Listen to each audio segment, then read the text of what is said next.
Saudara, bekantan adalah salah satu maskot Kalimantan Selatan. Tapi kini populasi bekantan terancam punah. Ada nama Amelia Rizky yang kini menjadi salah satu tokoh penyelamat bekantan di Kalimantan Selatan. Dan ini dia kisah dari Amelia Rizky. Kiprah Amelia Rizky dalam pelestarian bekantan sudah tak diragukan lagi. Ia memilih mengabdikan dirinya untuk menyelamatkan bekantan yang terancam punah. Demi melindungi habitat bekantan, perempuan yang menyandang gelar Doktor Konservasi Bekantan ini mendirikan komunitas Sahabat Bekantan Indonesia atau SBI. Komunitas ini ia dirikan saat masih berstatus mahasiswa jurusan biologi di Universitas Lambung Mangkurat, Banjarmasin. Bekantan adalah primata endemik Kalimantan yang juga menjadi maskot Kalimantan Selatan sejak tahun 1990. Dan kebetulan saya juga orang asli daerah sini yang lahir tumbuh kembang di Kalimantan Selatan. Bekantan merupakan primata endemik di Kalimantan. Namun populasinya terancam punah karena berbagai faktor, mulai karena perburuan liar, alih fungsi lahan hingga kerusakan hutan. Dalam ekosistem, kehadiran bekantan patut dijaga karena menjadi spesies kunci yang menjaga keseimbangan lahan basah. Namun bekantan selama ini belum optimal untuk diperhatikan, apalagi status bekantan termasuk dalam klasifikasi terancam punah berdasarkan Lembaga Konservasi Internasional IUCN. Ini menjadi dorongan kuat bagi saya dan teman-teman yang tergabung dalam Sahabat Bekantan Indonesia untuk melestarikan bekantan. Habitat bekantan yang dekat dengan permukiman penduduk dan kawasan industri di jalur Sungai Barito mengancam keberadaan bekantan di Pulau Curiak, Kabupaten Barito, Kuala, Kalimantan Selatan. Populasi bekantan itu begitu cepat. Selain alih fungsi lahan, kebakaran hutan juga sering terjadi dan juga perburuan dan perdagangan ilegal bekantan itu masih terjadi. Perburuan liar yang dilakukan itu biasanya ada yang dikonsumsi daging bekantan, masih ada. Kemudian yang kedua, perburuan liar dilakukan karena masih masyarakat kita punya stigma bahwa primata ini bisa dijadikan hewan peliharaan di rumah. Berdasarkan data BKSDA Kalimantan Selatan, ada penurunan populasi bekantan dari 5.000 ekor menjadi kurang dari 3.000 ekor di tahun 2021 lalu. Atas dasar itulah, Amelia bahkan rela membeli lahan di sekitar Pulau Curiak melalui penggalangan dana. Amelia pun memutuskan untuk melakukan restorasi lahan. Restorasi dilakukan dengan menanami pohon mangrove rambai yang merupakan vegetasi bakau utama dan pakan utama bekantan. Amelia dan timnya juga membangun stasiun riset bekantan untuk menunjang penelitiannya. Arpawi, Kompas TV, Kabupaten Barito Kuala, Kalimantan Selatan. Bagaimana kisah Amelia Rizky dalam menyelamatkan bekantan di Kalimantan Selatan? Kita sudah terhubung langsung dengan Amelia Rizky, founder Sahabat Bekantan Indonesia atau SBI. Selamat malam, Mbak Amel. Selamat malam, Mbak Cindy. Semangat pagi. Woi, meskipun malam tapi tetap semangat pagi ya. Semangat pagi nih Mbak Amel. Mbak Amel, makasih ya sudah gabung di Sapa Indonesia Malam. Ini luar biasa sekali cerita dari Mbak Amel. Kita ingin tahu Mbak Amel sejak kapan mulai jatuh hati pada bekantan, kemudian memutuskan menyelamatkan bekantan dan mendirikan Sahabat Bekantan Indonesia. Iya, kalau dibilang jatuh hati sebenarnya sudah sejak kecil ya Mbak ya. Karena memang kalau waktu kecil itu saya sering diajak orang tua lihat di kebun binatang ada bekantan, suka gitu karena kan unik ya kalau bekantan itu punya karakteristik tersendiri dibandingkan dengan primata yang lain, hidungnya yang mancung panjang gitu, terus warnanya juga pirang. Nah, tapi ini juga ditambah motivasi saya ketika saya mengecap keilmuan di bidang pendidikan biologi. Dan kita sering melakukan praktek di lapangan dan akhirnya kita juga menemukan fakta bahwa ternyata bekantan nih yang merupakan maskot fauna Kalimantan Selatan sejak tahun 1990, ternyata bekantan ini statusnya terancam punah yang sudah dilist oleh Lembaga Konservasi Internasional IUCN. Dan ini tentunya menjadi tanggung jawab keilmuan bagi saya. Kita nggak cuma belajar teori, tapi bagaimana implementasi aksi konservasi bekantan itu sendiri. Gitu. Oke, jadi ketika memulai untuk penyelamatan bekantan, sebelumnya sebelum bekantan apakah juga ada upaya Mbak Amel untuk primata yang lain, baru kemudian beralih juga ke bekantan? Ya, jadi kita merintis mulai tahun 2010 dan itu memang skopnya lebih ke arah keanekaragaman hayati. Kemudian Nah, tahun 2013 kita konsen ke bekantan.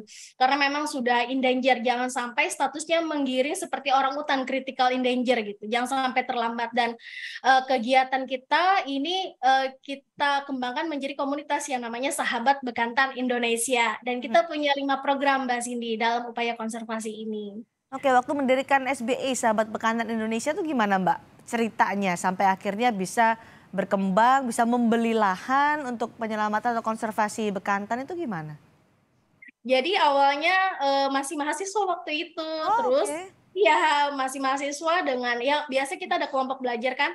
Jadi yang sama satu visi misi kita awalnya adalah edukasi. Jadi waktu kita mengembangkan komunitas di awal kita hanya bergerak di bidang edukasi karena masyarakat Kalsel sendiri khususnya itu belum mengenal sepenuhnya tentang bekantan. Gitu. Oh, Jadi selama 3 sampai 5 tahun kita fokusnya ke edukasi. Lalu program ini kita kembangkan menjadi aksi konservasi dan kita kerjasama dengan Kementerian Lingkungan Hidup Kehutanan melalui BKSDA Kalimantan Selatan.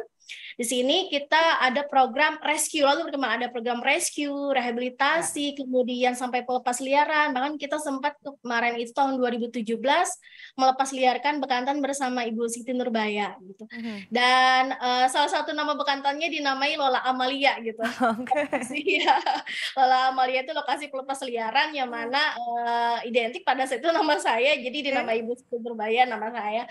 Kemudian kita punya program restorasi mangrove karena kunci utama menyelamatkan bekantan adalah menyelamatkan habitatnya. Hmm. Dan tipikal bekantan ini habitatnya adalah ekosistem lahan basah. Nah, ini juga yang menarik, bekantan ini spesies kunci yang menjaga keseimbangan ekosistem lahan basah. Karena ternyata bekantan itu sebagai agen regenerasi hutan dan agen biodiversity-nya di hutan lahan basah. Dan hutan lahan basah yang ini salah satu tipenya kan ekosistem mangrove. Nah, Ya. ini juga kaitannya dengan isu global bahwa ternyata juga ekosistem mangrove ini menjadi salah satu upaya mitigasi perubahan iklim. Nah, ini juga selaras dengan program kita. Kita juga ada program penelitian, Mbak Cindy, dan Ya. penelitian ini kita terjemahkan juga dalam wilayah kerja kita, yaitu Stasiun Riset Bekantan. Oke. Jadi, Sahabat Bekantan Indonesia ini mengembangkan kawasan yang merupakan habitat alami bekantan, tapi statusnya di luar kawasan konservasi. Karena di luar kawasan konservasi ini tekanan alih fungsi lahannya kan tinggi sekali. Mhm. Mhm. Ya, banyak hal yang mengancam penurunan populasi bekantan dan degradasi habitatnya si bekantan. Nah, disitulah kita punya program yang namanya buyback land, wakaf lahan. Jadi kita memprioritaskan lahan-lahan yang sudah beralih fungsi kita beli dan juga lahan-lahan yang terancam alih fungsi. Gitu. Oke, jadi berapa luas lahan konservasi yang dimiliki Sahabat Bekantan Indonesia sekarang? Wah, awalnya nih ya, Aha. awalnya tuh kecil banget dari 2,4 hektar. Mhm.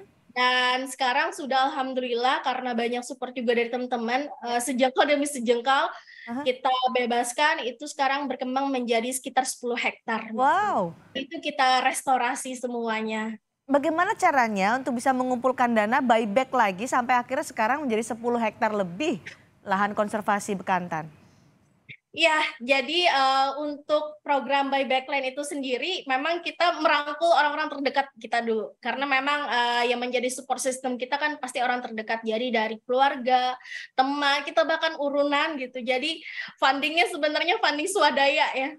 Karena memang kalau untuk support dari pihak ketiga membeli lahan itu memang pasti terbatas gitu ya. Hmm. Jadi lebih besar memang fundingnya swadaya dari teman dan keluarga dan alhamdulillah banyak di support. Kemudian kita juga ada program nih Mbak Cindy, program pengembangan ekowisata. Nah sekarang platform kita untuk pertumbuhan ekonomi masyarakat lokal, kita Mhm. mengembangkan ekowisata dan ini juga menunjang aktivitas konservasi yang kita lakukan gitu. Karena kan kalau untuk pengelolaan kawasan, kemudian juga perawatan mangrove itu membutuhkan biaya Betul. operasional. Mhm. Dan kita juga ingin penguatan kapasitas masyarakat lokal di sana juga mereka terlibat gitu. Nah, sekarang kita kembangkan ekowisata dan ini sudah kita launching tahun 2016 dan kita sudah mempunyai 3 desa binaan dan sudah ditetapkan menjadi desa wisata dan alhamdulillah juga sudah dikunjungi oleh Pak Sandi Uno dan Ibu Nurasi Uno kemarin itu, dan ini menjadi salah satu potensi besar karena negara Indonesia ini kan bisa menjadi negara ekowisata dunia. Oke, Mbak Amel, ini kan sudah luar biasa yang dilakukan oleh sahabat Bekantan Indonesia. Mbak Amel juga mulai dari sosialisasi ke warga, kemudian buyback lahan untuk menjadi lahan konservasi. Ada nggak impian dari Mbak Amel dan sahabat Bekantan Indonesia untuk jangka pendek dan jangka panjang nantinya yang belum terwujud? Kalau jangka pendek sih sebenarnya kita memang intens ya dalam penguatan edukasi. Jadi kita ada program yang namanya GNCS. GNCS itu Global Nature Conservation School, dan ini intens kita lakukan untuk mengedukasi generasi muda. Kita perlu banyak kader-kader muda. Kita memang ada komunitas relawan Bekantan Indonesia yang sudah kita bentuk. Ini menjadi jejaring dan ini tidak hanya skalanya lokal tetapi juga internasional. Kita membangun sekolah konservasi, kampanye Bekantan, dan juga disupport ada Duta Bekantan. Nah, ini adalah program jangka pendek kita. Kalau jangka panjang, memang kita memiliki impian besar untuk menyelamatkan habitat-habitat alami Bekantan yang khususnya di luar kawasan konservasi itu tadi, Mbak Cindy. Dan Mbak Amel menekankan selalu soal sosialisasi ke warga, edukasi ke warga. Sebenarnya bagaimana sih yang ada di pikiran warga soal Bekantan sebelum Mbak Amel ini memulai edukasi? Apakah ada hal yang salah dan kemudian harus diluruskan, itu seperti apa ceritanya? Nah ini, dulu Bekantan itu pertama pernah biasanya ya jadi korban perburuan liar ya. Korban perburuan liar ini ada yang dikonsumsi daging bekantannya.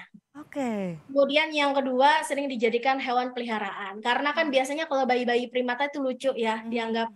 Tapi setelah dewasa itu biasanya terbiarkan atau bahkan mati gitu. Dan biasanya kalau para pemburu menangkap bayi-bayi bekantan itu pasti induknya dibunuh.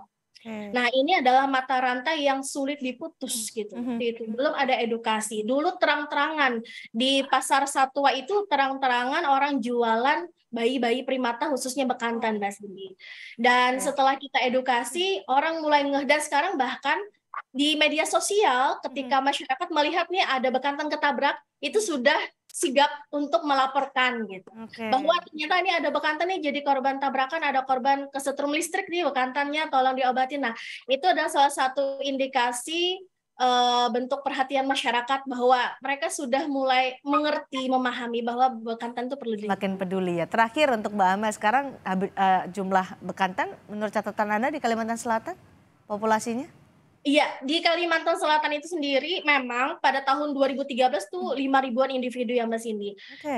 Kemudian tahun 2019 itu sekitar 3 ribuan. Kalau dibandingkan dari 2013 ke 2019 memang terjadi penurunan. Ini data dari BKSDA Kalimantan Selatan. Nah, tahun di 2022 ini ada lagi dilansir ada peningkatan populasi bekantan oleh BKSDA, dilansir datanya sekitar 4.000, jadi ada penambahan 1.000 individu gitu. Dan ini juga berkat kolaborasi pihak semuanya. Dalam hal ini kita tahu bahwa ada pentahelix kolaborasi. Kami sebagai perwakilan dari komunitas masyarakat berupaya untuk mendukung program pemerintah. Dan memang sesuai dengan amanah di peraturan kementerian itu P57 tentang strategi dan rencana aksi konservasi bekantan, dan diminta untuk meningkatkan populasi sebesar 10% dalam kurun waktu 5 tahun, dan ini sudah tergambar targetnya ya. Hanya di Pulau Curiak gitu. Baik, semangat terus Mbak Amel Rezeki dan sahabat Bekantan Indonesia untuk terus penyelamatan bekantan di Kalimantan Selatan. Terima kasih sudah berbagi di Sapa